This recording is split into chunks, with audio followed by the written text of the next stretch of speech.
People just need to be careful and be aware.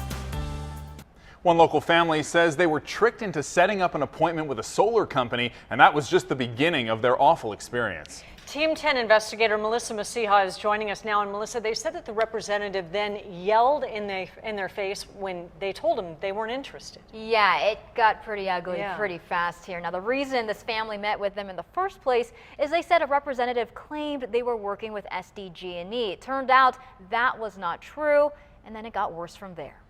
We have a lot of southern-facing roof space. We're looking at to have, maybe solar on this side. Like many people, Ben Black was looking to save money on his electricity bill. His wife got a call from a solar company who said they were working with SDG&E, so they set up an appointment. Turns out when the rep came to the Black home, He held up the brochure. It said A1, which was nothing that we had discussed. then it got ugly. I explained that I was under the impression that this was related to SDG&E. My wife thought it was SDG&E making the appointment, and that's when I got FU and the pamphlet thrown at me. I was really in shock. This isn't the first time A1 Solar received complaints about its marketing. On Yelp, this man called them a telemarketing nightmare. Another woman said they call several times a week. I checked San Diego court records. There's even a civil case which claimed the same thing about A1 Solar.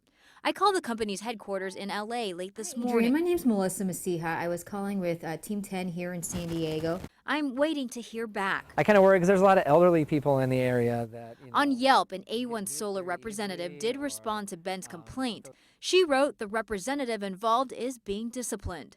I also checked with the contractor's state license board. A spokesperson told me since 2013, they've recorded more than 30 consumer complaints against A1. On its website, it shows several violations of the Business and Professions Code, including misrepresentation and false advertising.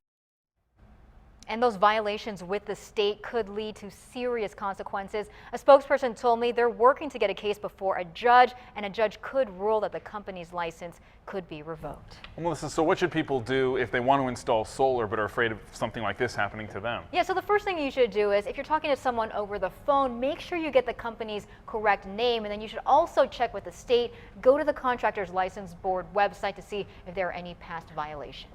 Before you book the appointment with them. Exactly. Okay.